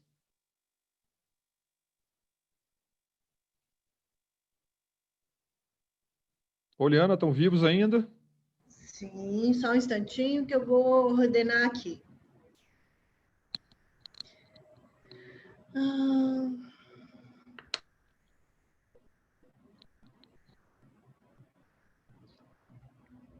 Questão de certificados. O Gedaias perguntou, trocando 2 extintores por um clássico, como fica a retirada deste para inspeção ou não demanda retirada? Ou não demanda retirada? Gedaias, você pode abrir o seu áudio aí e esclarecer melhor a pergunta? Vamos lá. Vamos citar um caso clássico. Onde eu moro são 2 extintores, a minha área comum é só do meu apartamento, eu tenho 2 extintores, 4 metros quadrados, e olha lá, se eu colocar um clássico, vamos imaginar na inspeção que você disse, anual ou a cada 5 anos, se eu retirar esse extintor, durante um certo período, ficaria sem extintor. Como que o Corpo Bombeiro veria isso? Você está falando retirar o extintor para colocar outro? Retirada para inspeção ou retirada para o serviço de manutenção a cada 5 anos. Bom, vamos falar no caso da manutenção, Quando você precisa fazer a manutenção do extintor, a recarga, normalmente. Na recarga, ele tem que pegar, retirar o extintor, levar para a loja, o local onde é feito o serviço, para poder recarregar ele e depois te devolver. Não existe nada que fala sobre essa questão da quantidade que ele vai retirar. há uma recomendação que, quando for fazer a recarga dos extintores, que se retire apenas 50% dos extintores. Existia uma norma antiga que falava sobre isso, mas eu não consegui encontrar. Eu li com outras corporações, nenhuma tem esse parâmetro. A NR 23, se eu não me falha a memória, ela falava sobre isso. Então, ela falava assim, que os extintores de incêndio só poderiam ser retirados do seu local ou para treinamento ou para manutenção, né? Ela não vem colocando a quantidade. O que a gente recomenda é não retire todos, não deixe o ambiente desguarnecido. Então, quando você for fazer a manutenção dos extintores, se for necessário retirá-los para manutenção, que faça retire metade, depois a outra metade. Pavimento sim, pavimento não, para ficar próximo aí, você encontrar um agente extintor. Ok.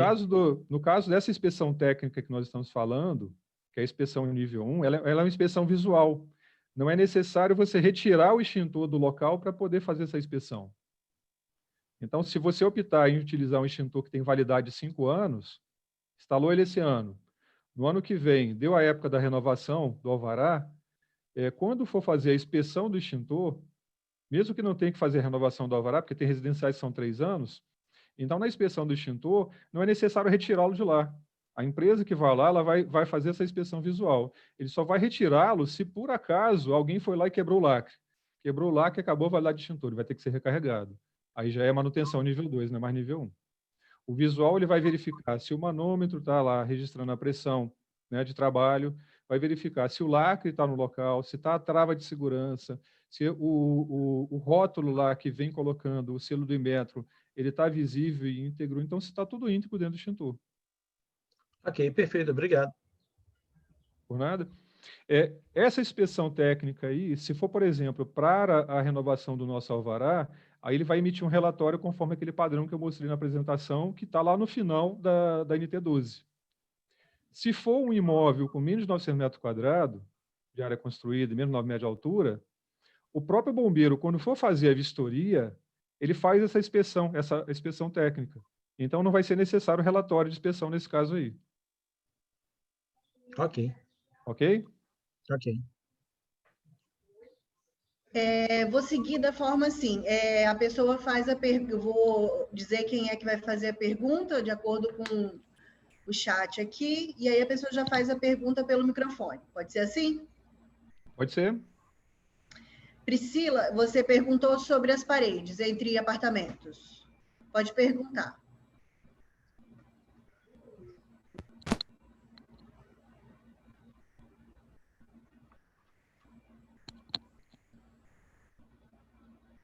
Abre o microfone, Priscila.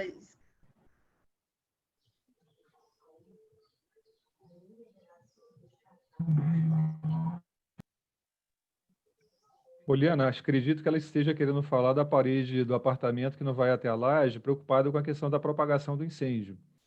Nesse caso aí, ela está falando da compartimentação horizontal. Para residenciais, não é obrigatória a compartimentação horizontal, ela é obrigatória apenas a compartimentação vertical para edificações residenciais com mais de 12 metros de altura.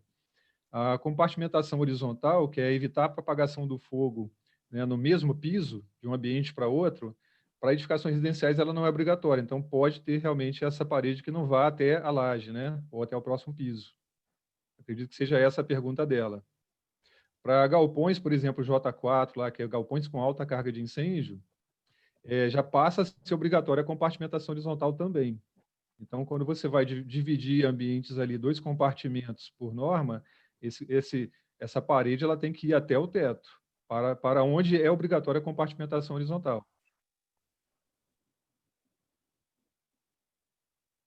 A próxima pergunta seria da Giovana,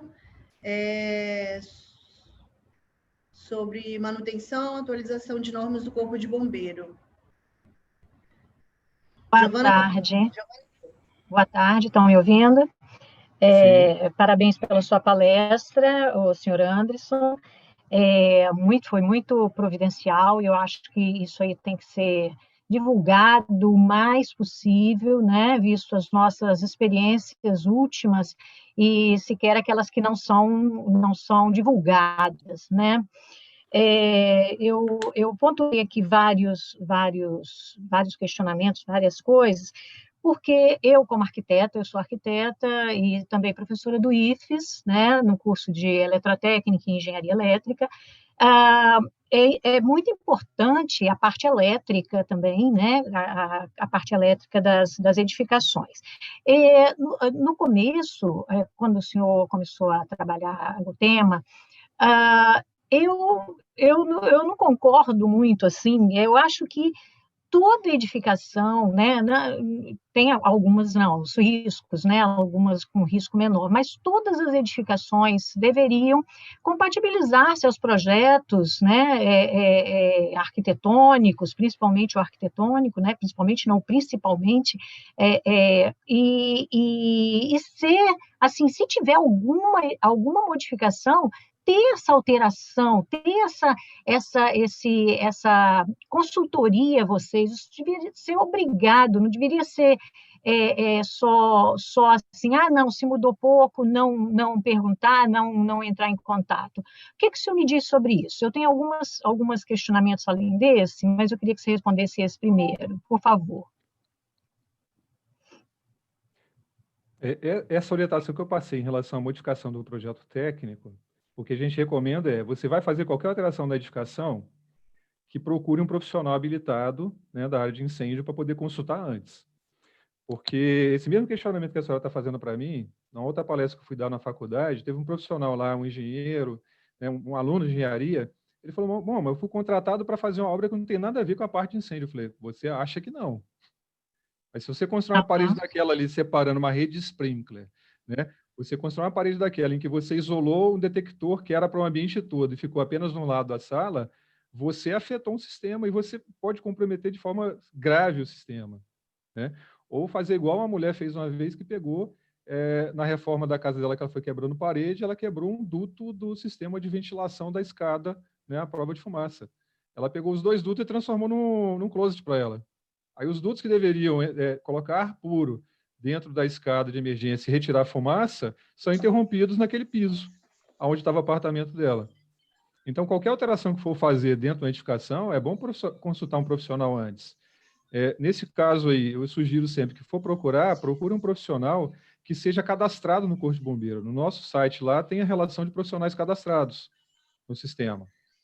Na vistoria, quando o nosso historiador vai no local realizar, né, seja o seu licenciamento, a renovação do licenciamento, aonde tem o projeto aprovado, ele vai conferir se está executado igual ao projeto.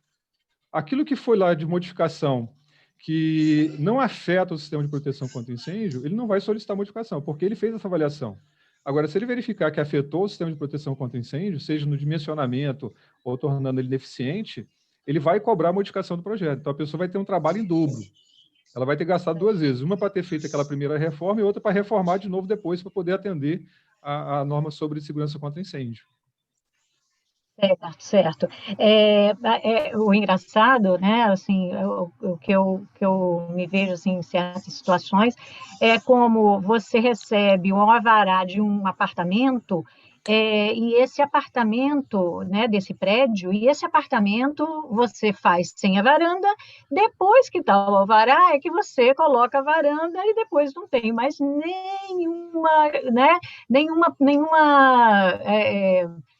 solicitação de nada, parece que colocar uma varanda é só ir ali, né? Depois que é aprovado o projeto, depois que é entregue o alvará, eu acho isso meio contramão, eu não sei o que o senhor me diz disso.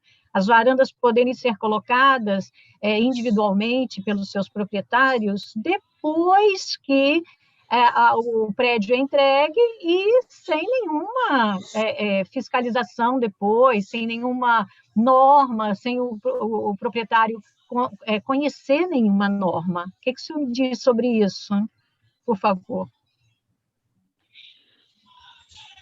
Bom, normalmente, quando você vai fazer qualquer obra no condomínio, você precisa da autorização do síndico.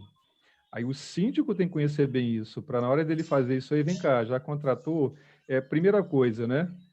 Nessa edificação, a compartimentação vertical é obrigatória ou não? Se for obrigatória, então eu vou ter que observar esse quesito da varanda. É porque ela não é obrigatória para todas as edificações. Esse elemento, compartimentação vertical, né, essa medida de proteção contra incêndio, que é uma medida passiva e muito eficiente, ela foi criada no Espírito Santo, né, como exigência a partir de 2009. Então, projetos aprovados antes de 2009 raramente vão ter essa obrigação.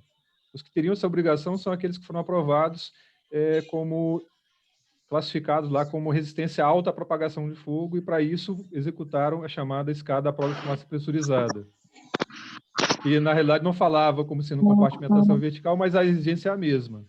Então é isso que eu preciso observar. Esse prédio foi executado para ser classificado como Z, né, ou seja, alta resistência à propagação do fogo, antes de 2009, ou se ele é um prédio com projeto aprovado pós 2009, onde há a obrigação da compartimentação vertical. Aí, nesse caso, o síndico só poderia permitir fazer essa modificação de varanda se, né, modificar o projeto do Corpo de Bombeiro. Certo. Eu estou me atendo a isso porque a gente vê muito desses casos. O condomínio ainda não está configurado, né? Então, já falo somente das opções, né? Não, todo mundo colocar o mesmo tipo de varanda, isso e aquilo, sem ter ainda uma coisa oficial, entendeu? Mas, então, muito obrigada, parabéns aí, e eu vou ver se a gente mantém um contato para umas palestras no IFES, tá? Daqui de Vitória, tá? Do Instituto Campus Vitória. Muito obrigada, seu Anderson. Tá bom, estamos à disposição aí. Antes de fazer a próxima pergunta, chamar atenção para quem tiver com o microfone aberto aí para voltar, para não atrapalhar a resposta do Tenente Coronel, tá bom? A próxima pergunta seria da Roberta Narciso. Você está com o microfone aberto, Roberta? Sim, estão ouvindo? Sim. Boa tarde. Pode fazer a pergunta. Em relação aos fechamentos de varandas indevidos, eles são notificados quando passam por nova vistoria para renovação do alvará, também em relação à modificação de cobertura e de portarias, de dificuldade também de acesso às viaturas a grandes condomínios, onde existem blocos de prédios? Tentar responder um de cada vez.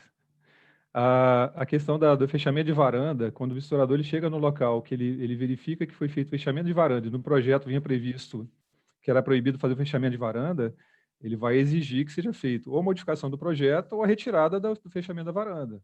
Isso impede a emissão do novo alvará.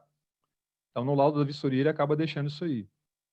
A questão do acesso de viatura, a nossa norma de acesso de viatura, hoje, para grandes condomínios, ela é uma norma recomendativa.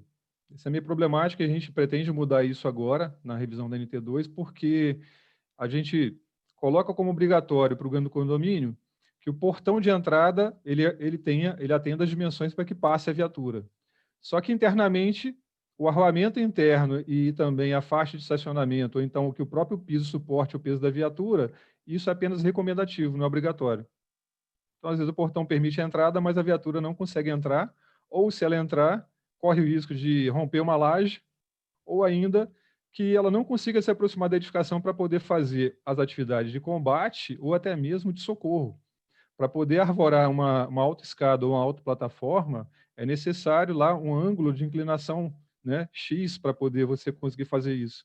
E às vezes não existe espaço para isso. Ela precisa, por exemplo, para se estabilizar no solo, abrir as sapatas dela, né, e se fixar. E às vezes você não tem espaço para isso. Então, em um grande incêndio que você não tem acesso através das rotas de saída normal da edificação, em que houvesse a necessidade de você utilizar uma autoplataforma ou autoescada, não teria condições. Ok, obrigada. Por nada.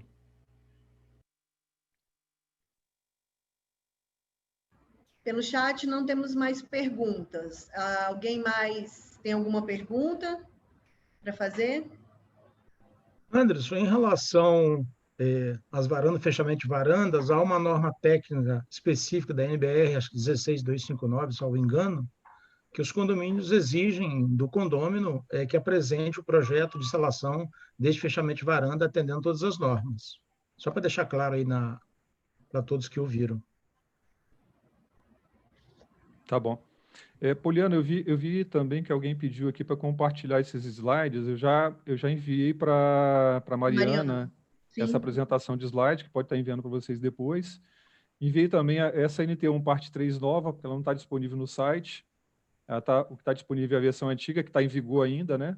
Essa nova deve estar em vigor daqui a uns 80 dias, mais ou menos. Então, quando ela entrar em vigor, a gente coloca no site. Mas quem quiser já observar ela está disponível aí. Sim.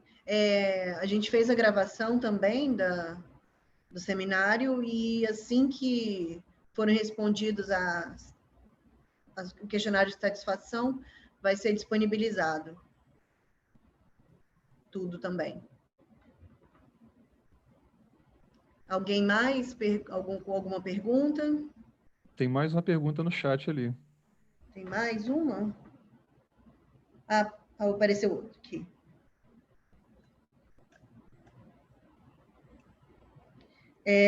Rosig.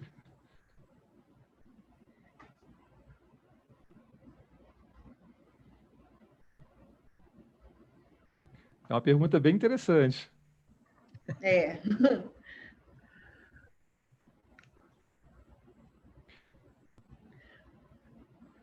Ela quer fazer essa pergunta. Com o microfone aberto?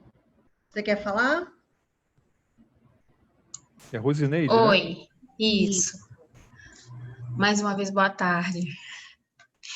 É o seguinte, porque quando a gente tem que fazer o projeto para a questão da acessibilidade, a gente precisa ter garantido o acesso para a pessoa que é cadeirante. Mas quando a gente vai dar entrada no bombeiro, a gente não necessariamente precisa fazer uma rampa. A gente pode deixar lá uma plataforma, né? Então, na hora que acontece um sinistro, você tem a opção da plataforma, que aí você não vai poder usar a plataforma. E você tem a opção de uma escada, que pode ser uma escada, até uma escada metálica, né? Você coloca lá para o acesso para o exterior. Mas é uma pessoa cadeirante, como é que o bombeiro vai fazer nessa hora?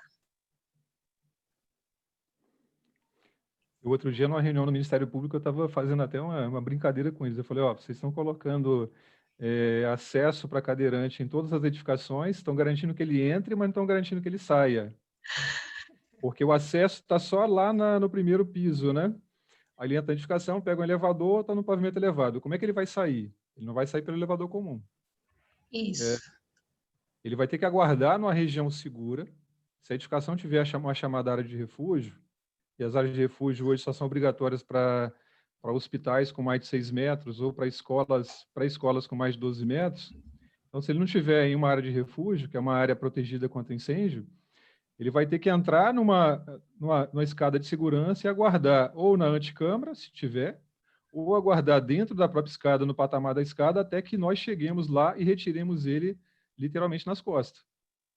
Porque você não tem essa condição. Salvo isso, só em edificações que tenha a exigência de elevador de emergência, no caso residenciais são mais de 60 metros de altura, é que você efetivamente vai ter uma saída de emergência para o cadeirante.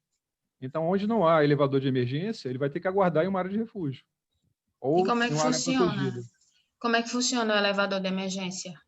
O elevador de emergência ele é similar às escadas enclausuradas protegidas. As paredes dele são todas resistentes ao fogo, ele tem uma porta resistente ao fogo. O circuito elétrico dele é independente da edificação e, além disso, ele tem que ter um gerador de emergência para o caso de incêndio. E ele é controlado no térreo por uma chave lá para que a equipe de emergência chegue e controle o elevador para ou retirada de pessoas que têm necessidades especiais ou então para subir com o equipamento e fazer o salvamento ou o combate. Ah, legal. Obrigada. Por nada. Há um detalhe, ele tem anticâmara também para proteger ele contra fogo. Sim, certo. A próxima pergunta é sobre laudo de SPDA, SHP, continuidade elétrica e estanqueidade de gás. Se são anuais ou de 3 em 3 anos. Depende da ocupação.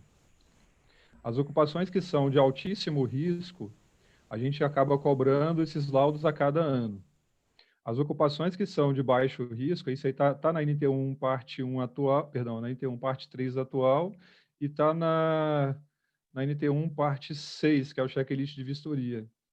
Se vocês quiserem depois, eu mando para a Poliana uma tabelinha resumida de quais documentos são cobrados e qual a periodicidade de cobrança desses documentos. Ótimo, aí a gente De coloca cabeça, disponível eu não lembro exatamente, não. Vou te colocar, por exemplo, uma boate alto risco. Boate, esses documentos são cobrados anualmente. É o residencial. Residencial, para nós, mesmo que ele seja projeto técnico, ele não é altíssimo risco. Então, a gente cobra para ele a cada 3 anos. O SHP para o residencial, se não me falha a memória, são a cada 5 anos.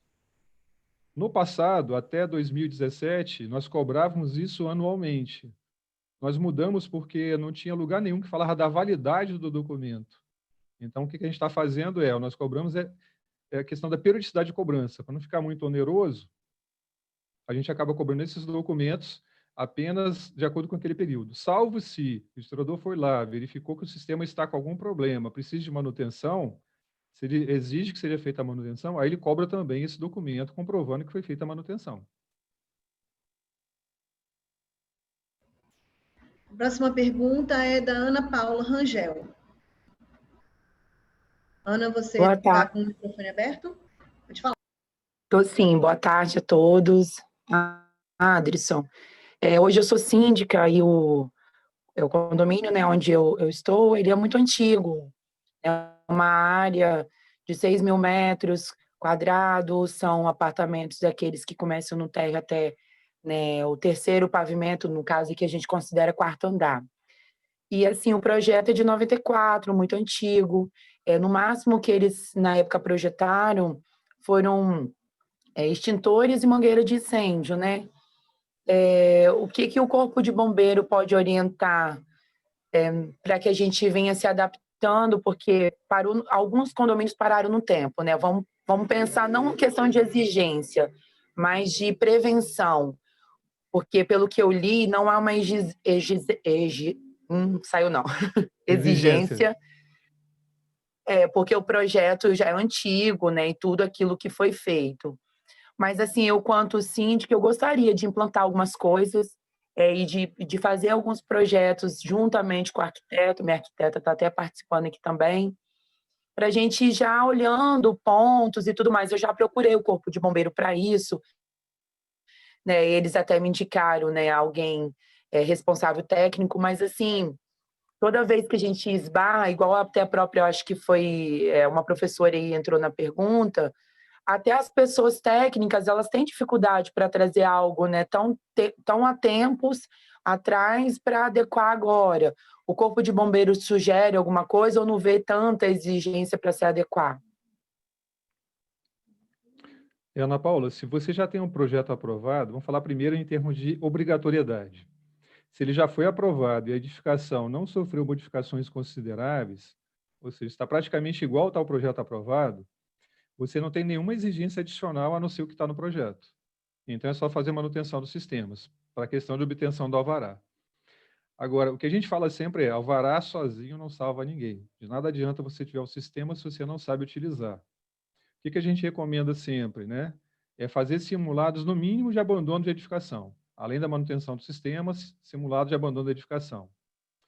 Recomendamos que faça a inspeção dos sistemas elétricos da edificação a cada 5 anos, porque a gente estava até conversando ali com o Gedaias antes de começar essa apresentação, que os incêndios que ocorrem acidentais em residência, a maioria deles são por fenômeno elétrico, fenômeno termoelétrico. Então, se o sistema está mal dimensionado, está sobrecarregado, está com instalações antigas e já deterioradas, precisam ser substituídas, fatalmente vai acontecer incêndio. Eu falo sempre que o incêndio é o rei da paciência, ele fica ali quietinho, só aguardando o momento ele acontecer. Aí você vai ter uma soma de fatores que vão contribuindo e no final ele acontece. Né? Agora, além disso aí, né, além de você fazer os simulados para abandono, também coisas que a norma não coloca como obrigatório e que poderia ter ajudado no exemplo, naquele caso daquele incêndio ali, é a questão do alarme de incêndio e detecção de incêndio. Para edificação residencial, se a gente for pegar a própria 9077, que era a norma de saída de emergência brasileira, ela não coloca como obrigatório o sistema de alarme de detecção em edificações residenciais. E se você tem um aviso prévio do incêndio, logo no início, as pessoas sairiam com mais rapidez, antes do incêndio estar generalizado e obstruir as saídas dela. Então, essa questão do alarme de detecção, nós recomendamos que seja instalado. O grande problema é quando você coloca ele interno nas residências, a manutenção desse sistema pelo o condômino. Então, é uma dificuldade muito grande a gente cobrar a manutenção de sistema quando fica dentro do próprio apartamento. Alguns usam indevidamente, aí como, por exemplo... Essa é a... Se ele coloca um detector de fumaça no lugar que era para ter colocado um detector de calor, qualquer fumacinha vai acionar ele devidamente, a pessoa vai lá e desliga. E aí o sistema não funciona. Aí fica meio complicado nesse sentido. Mas é um sistema eficiente que eu recomendaria de você instalar. Um grande desafio hoje, porque assim, a gente, quanto síndico, a gente acompanha quando há reforma, né? A reforma em si. Mas, às vezes, há uma pintura, alguma coisa que não é estrutural, então não há obrigatoriedade de acompanhamento. E aí, você pensando também né, desses condomínios do tamanho do meu, que são grandes, e eles não são horizontais, né, condomínios horizontais, tudo é muito em função de valores, mas a gente, hoje, conversando com a maioria dos síndicos, e eu achei muito interessante, gostaria de parabenizar, né, ao CAU também por estar fazendo esse trabalho, independente do que aconteceu, essa fatalidade, eu já tinha me inscrito antes, importância, a gente também, né, porque é um investimento isso, é uma prevenção de vidas, e aí a gente ter opções viáveis financeiramente para que a gente possa traçar um projeto, mesmo que não seja de imediato, mas que ele seja contínuo, a fim de preservar a vida, né? Não é só uma questão de alvará, como uma colega até apresentou aí, é uma questão mesmo de instrução, da gente poder ter um canal de buscar mesmo uma orientação conforme o senhor tem apresentado tão claramente, e eu que não sou da área estou entendendo perfeitamente as necessidades. Então, eu queria agradecer, obrigado por responder as nossas perguntas e parabéns a todos. Obrigado.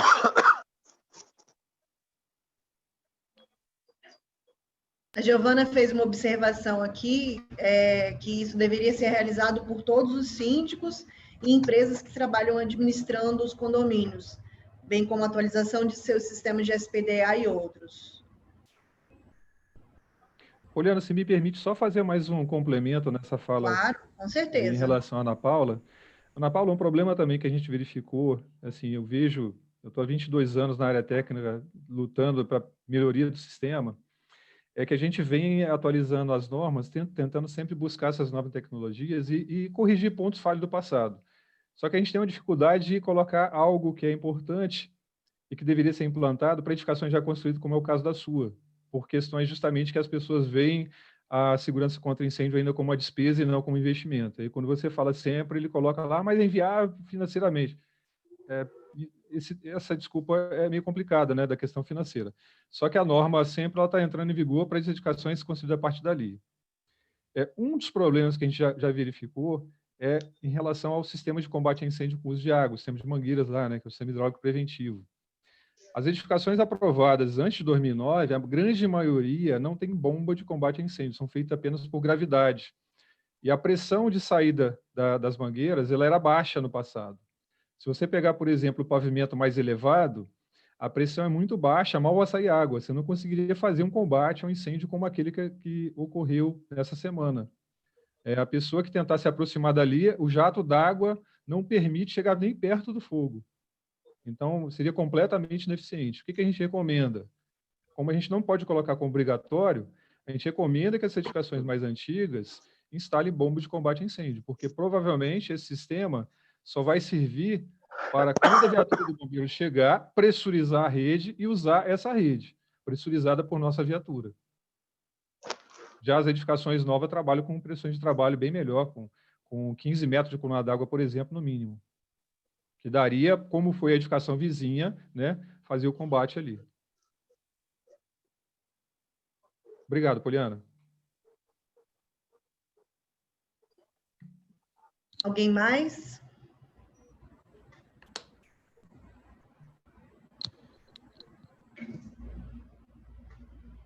Giovana colocou aí, entram as responsabilidades dos síndicos e administradores de condomínio, de fiscalização.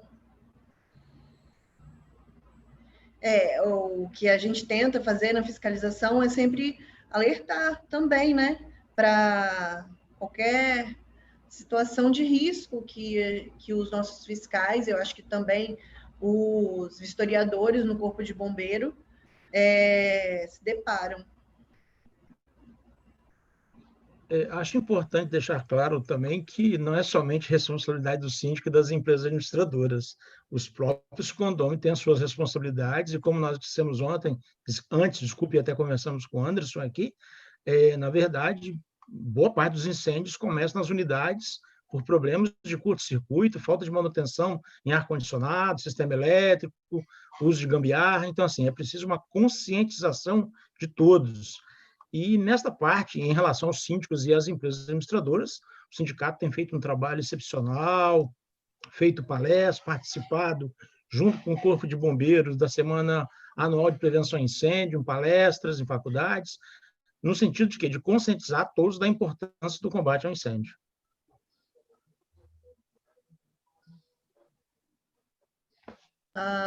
Deixa eu ver. O Newton perguntou sobre a Lei Municipal de Vitória, 9.418, sobre inspeção predial e planos de manutenção. Acho que... Bom, se eu puder responder... Sim, eu acho que é mais para... O sindicato participou ativamente desse projeto de lei, depois lei junto com o CAU, junto com o CREA, para as edificações até 10 anos, se apresenta esse laudo de inspeção ao completar 10 anos, e as edificações após 10 anos teriam 2 anos para apresentar o laudo de inspeção predial. É uma obrigação dos condomínios, é uma obrigação dos síndicos e das empresas administradoras na função de síndico. Tem custo? Lógico, isso tem custo, e aí envolve, mais uma vez, a participação dos condôminos em ratear a despesa para fazer esse laudo de inspeção e depois, logicamente, fazer os serviços indicados nesse laudo de inspeção predial.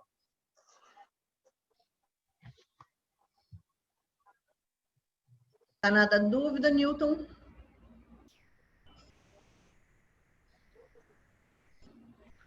Inclusive, ainda, Poliana, o Sindicato Patronal também, anualmente, aí, em média, uma vez ao ano, dá um curso de plano de gestão da manutenção, onde focamos todas as normas técnicas, inclusive essa lei municipal. E agora, só para, lógico, né, nem todos conhecem, nós temos uma norma de inspeção predial a nível nacional, salvo engano, 17147. Então, também temos uma norma de inspeção nacional agora para inspeção predial. Só um instantinho, só. Pessoal, fecha o microfone.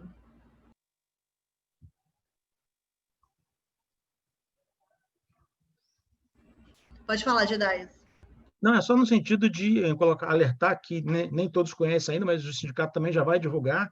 Eu já comprei a norma, há uma norma nacional de inspeção predial. Então, ou seja, independente da norma de Vitória, quer dizer, da lei de Vitória, nós temos agora uma norma da ABNT a nível nacional.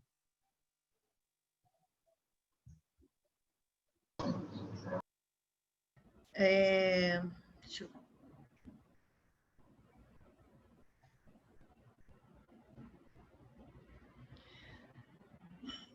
O Newton observou que falta divulgação. A 16747 está em revisão. Giovana salientou que é importante palestras para crianças. Uma ideia legal, né? A 16747 já foi feita a revisão, exceto se tem uma nova, mas já foi feita a revisão em julho ou agosto. Eu já estou com a norma já redigida na forma revisada. O Ângelo Wagner perguntou sobre a ocupação do final do corredor. Morador de unidade onde o corredor só dá acesso à sua unidade. Pode ser permitida a ocupação daquela área na frente da porta? Acho que o Anderson pode responder em relação ao combate a incêndio. Em relação ao condomínio, as normas internas, elas, de forma geral, proíbem que se coloque objetos nas áreas comuns, até porque, se ficar em frente à porta corta-fogo, não é permitido pelo Corpo de Bombeiros. O que eu ia falar é justamente isso, né? Essa área que ele está se falando em ocupar, ele está falando em ocupar de forma a tomar posse dela, como a gente já viu, né? A pessoa fecha e vira apartamento para ele, ou ocupar colocando objetos aí. Porque, assim, para nós a diferença que tem é assim, se é unidade autônoma ou se não é unidade autônoma. Se ele faz parte da unidade autônoma, as exigências são um pouco menores. Por exemplo, a saída dele pode ser por uma porta de 80 centímetros e não obrigatoriamente possa abrir um sítio de fuga. Agora, se ele está fazendo fechamento e aquilo lhe pertence à área comum, e já entrou no chamado corredor de saída, a norma exige que tenha no mínimo 1,10 m de largura. Se ele vai colocar uma porta, essa porta tem que ter pelo menos 1 metro, que corresponde às 2 unidades de passagem igual ao corredor. Se ele vai colocar algum objeto, esse objeto não pode obstruir essa largura do corredor, que é de 1,10 m. Então, essa diferença da resposta vai depender. Essa área que ele está ocupando pertence a ele ou pertence ao condomínio? É a área comum? Bom, de forma geral, é área comum, não pertence ao condomínio, então, portanto, o condomínio tem nas suas regras específicas, ou na convenção ou no regimento interno, a proibição de uso dessas áreas. A respeito aqui da palestra para criança, o nosso primeiro batalhão, que é esse responsável por Vitória e Vila Velha, ele está com um projeto piloto que está trabalhando com a Prefeitura de Vitória e provavelmente depois deve expandir para o Estado, em que trabalha o projeto Escola Segura. Ele vai além do alvará, né? Ele busca que a escola busque lá capacitação para profissionais que trabalham na escola, professores, né? A população fixa da escola, professores serventes que tenham capacitação na área de combate a incêndio, que façam pelo menos um simulado por ano de abandono. Então, além do combate ao princípio de incêndio, esse simulado anual. Algumas escolas de Vitória já passaram por isso, já receberam o selo Escola Segura, e a ideia é levar primeiro para a rede de Vitória e depois expandir isso para o Estado. Então, se a gente tiver perna para isso, se Deus quiser, ano que vem ele deve estar começando a ser implantado nos demais municípios que queiram abraçar essa causa aí. Giovana, você pode fazer a pergunta. Taquei o cá novamente. É o seguinte, com relação a vãos de passagem, eu também não consigo compreender por que já não é uma obrigação na norma de construção, né? Todas as portas serem de 80, né? Por que porta de 60, 70, 80, né? Então, as construtoras acabam colocando isso devido a custo, né? Quanto menor é o custo-benefício para todos, para o empreendimento, mas eu sempre achei que deveríamos ter todas as portas no mínimo de 80. O senhor concorda ou tem alguma discordância com isso? A senhora está falando das portas que estão fora da unidade autônoma ou as portas que estão dentro da unidade autônoma? Portas que estão dentro, inclusive, né? A senhora poderia repetir? Eu não ouvi muito bem. Das unidades, da parte interna, né? Fazer né, revisar essa norma que fala 60, 70 e 80, né? Ou daí para mais, né? Mas as primordiais poderia ser todas 80 já. Eu acho que isso aí deveria ser modificado. Eu queria ver sua fala sobre isso, né? Vamos supor, no caso de uma pessoa, um cadeirante, uma coisa que mora sozinho, está num banheiro, está em algum lugar, se bem que se for cadeirante vai ter que fazer adaptações, mas ele está num lugar que tem que ter necessidade de sair rápido com a cadeira, ele não consegue sair, entendeu? Então, eu acho que essas aberturas poderiam ser trabalhadas todas no máximo, né, que é o 80. Né? O que o senhor acha, por favor? Bom, pessoalmente eu concordo. Agora, a gente não tem como intervir nessa parte interna, principalmente são normas de construção, né? Normas de construção civil. O máximo que a gente consegue, enquanto Corpo de Bombeiro, é trabalhar nas normas sobre saída de emergência, que ela pega a área comum e não uma unidade autônoma. Mas é uma sugestão bem interessante, até porque a nossa população está envelhecendo, né? Então, daqui a uns dias, todos nós vamos ter dificuldade de locomoção, vamos acabar parando na cadeira de roda, ou até mesmo deitados em uma cama sem possibilidade de locomoção. A população está cada vez mais idosa. Eu lembro quando era criança, a nossa média, quando a pessoa se aposentava, já ficava com medo, lá com seus 60 anos, porque não vivia só 2, 3 anos a mais e morria. Hoje, a população facilmente está chegando a 80, 85, e aí vai. Então, a gente precisa preparar as edificações para receber essa população que está ficando idosa. Não é só pensar, eu não sou deficiente, né? Mas um dia você vai ser. Isso aí, muito obrigada. Hoje, a pessoa pode não ser deficiente, mas ela pode precisar de usar uma cadeira de roda no momento, né? Se acidentar e usar uma cadeira de roda. Eu acho que, assim, as normas do Corpo de Bombeiro acabam puxando e incentivando que as normas de obras se modifiquem também. Porque se você tem a área da circulação, a área abrangida dentro das leis do Corpo de Bombeiro, exigindo aberturas de 80, de 1 metro, e dentro dos apartamentos não tem essas aberturas, cria-se uma inconstância. Então, acho que uma coisa puxa a outra e vai se alterando as normas, as leis, né, federais, municipais. Tal. A Angélica falou que em Vila Velha as portas já são exigidas com 80 centímetros. E, por força de lei municipal, as circulações são de 1,20.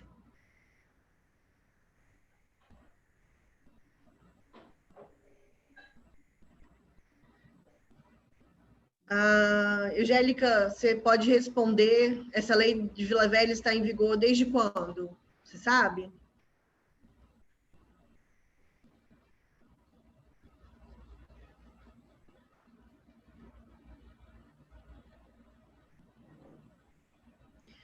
Em 2019.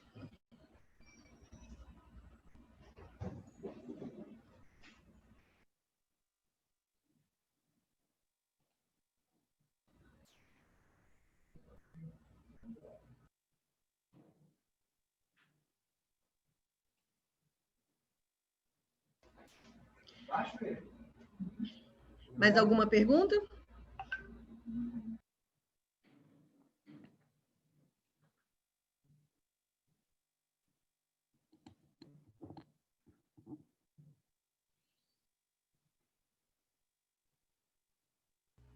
Oi, eu gostaria de saber em relação ao cenário da contratação de consultoria arquitetônica para os condomínios e não as unidades. Gostaria de saber com o sindicato ou mesmo com o CAL em si, em relação a isso, porque a gente percebe que muitos problemas poderiam ser evitados se os próprios condomínios já tivessem profissionais para auxiliar o síndico e a administração. O que vocês têm para falar em relação a isso no cenário atual? Roberta, uma boa pergunta, mas vamos lá. Já há alguns anos, as empresas construtoras, na entrega da edificação, são obrigadas, por norma técnica da ABNT, a fazer entrega do manual de uso da edificação, uso da unidade, uso e manutenção, e aí o síndico, logicamente, tem que seguir esse manual. Não adianta somente receber o manual e botar dentro da gaveta. Talvez esse seja um dos nossos grandes mal.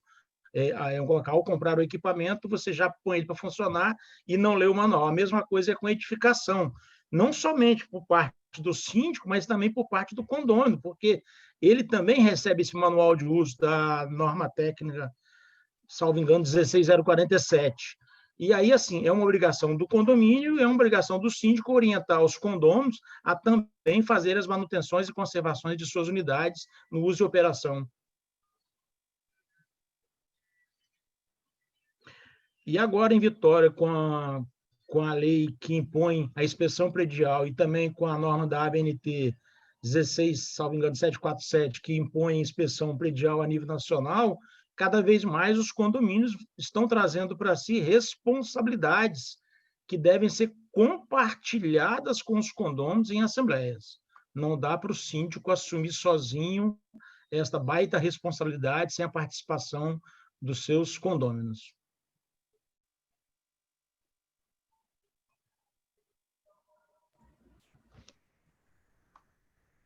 Ok, obrigada. É porque eu tenho verificado em algumas reuniões de condomínios, inclusive eu tenho um apartamento também, e quando eu questiono participando da assembleia em relação à parte técnica, o que eu percebo é que tanto o síndico quanto os condôminos, em algumas vezes, eles preferem fazer alguma coisa que seja fora da norma, que seja fora da lei, vamos dizer assim, para benefício próprios, né? E quando a gente alerta e somos ainda criticados, vamos dizer assim, né? Porque estamos falando demais.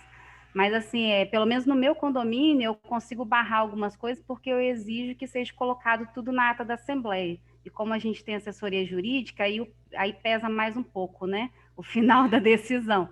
Mas aí eu fico preocupada em relação aos outros condomínios, né? Que não tem profissionais presentes, moradores, nem proprietários, e nem essa assessoria toda, né? Então, aí depois a gente vê, infelizmente, esses problemas, esses sinistros, essas tragédias que estão ocorrendo aí, né? Porque, infelizmente, quando a gente deixa para as pessoas poderem ver sem um técnico mesmo estar ali, sem um responsável técnico, é muito complicado. Mas vejo também que tem muitos condomínios que estão seguindo corretamente.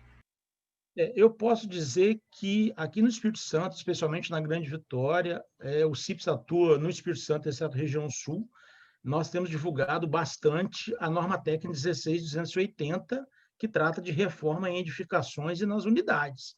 Então, o sindicato tem orientado, tem dado palestras, tem dado cursos gratuitos para os síndicos e outros condôminos que queiram participar sobre todas as obrigações que devem seguir nas reformas das edificações e das unidades. Tem uma norma técnica específica sobre isso, 16280, que impede essas obras gambiarras.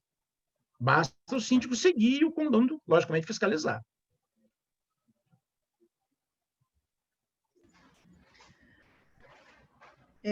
Perguntaram se os medidores de gás nos andares dos condomínios podem ficar fechados. Juliana, não tem essa resposta agora, não. Essa pergunta é muito Eu específica. também não teria, não, essa resposta. E eu preciso consultar a norma para poder dar uma resposta precisa para ela. Eu faço ideia da resposta, mas para não falar besteira aqui, eu gostaria de depois enviar a resposta por e-mail para ela. Eu vou consultar porque a gente adota para a rede de gás, tanto... Nós temos a NT própria, que é a NT 18, parte 1, mas ela adota, naquilo que não contraria a NT 18, parte 1, uma norma específica que, se não me falha a memória, é 15.526, a NBR. A NBR é um pouquinho mais extensa em relação a essa questão, e ela fala sobre os medidores. Aí eu vou consultar se em algum momento ela proíbe esse fechamento ou não.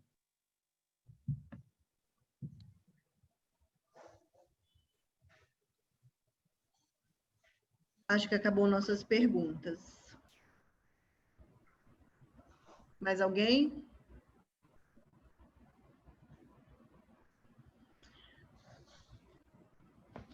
Gedaias quer falar mais alguma coisa?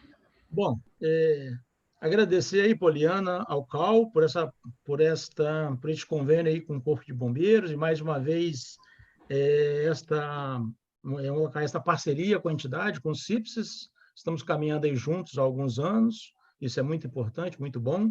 Parabéns aí ao Tenente Coronel Cosme, e dizer aqui para os síndicos presentes que o sindicato está cada vez mais atuando na área.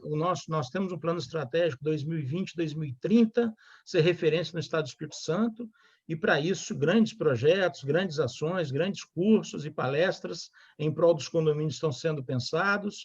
Hoje, um pouco antes de iniciar esta palestra, conversei aqui com o Cosme, no sentido de um curso de combate a incêndio para síndicos e moradores. Vamos ver se a gente consegue isso aí, se os síndicos e moradores efetivamente queiram participar. De forma geral, muito bom, Cosme, Tenente Coronel Cosme, parabéns pela palestra, elucidativa demais. Esperamos divulgar isso em nosso site, esperamos que os síndicos que participaram sejam agentes transmissores do conhecimento. Essa é a nossa missão, transmitir conhecimento. Parabéns a todos, muito obrigado. Cosme, quer falar mais alguma coisa? Poliana, só agradecer a esse espaço que foi cedido para a gente aqui, para poder compartilhar um pouco de experiência e, se Deus quiser, né, melhorar um pouco mais a segurança contra o incêndio do Estado. Agradecer a todos aí a participação, a paciência de ter ouvido até agora, né? E, se quiserem, né, estou disponível para outros eventos também, outros temas que queiram falar também. Acho que agora não saiu, não. Vai de novo, né? Mas fica rindo aí, pô. Agora já O canal do CAL vai estar sempre aberto para vocês, e a gente vai sempre à disposição.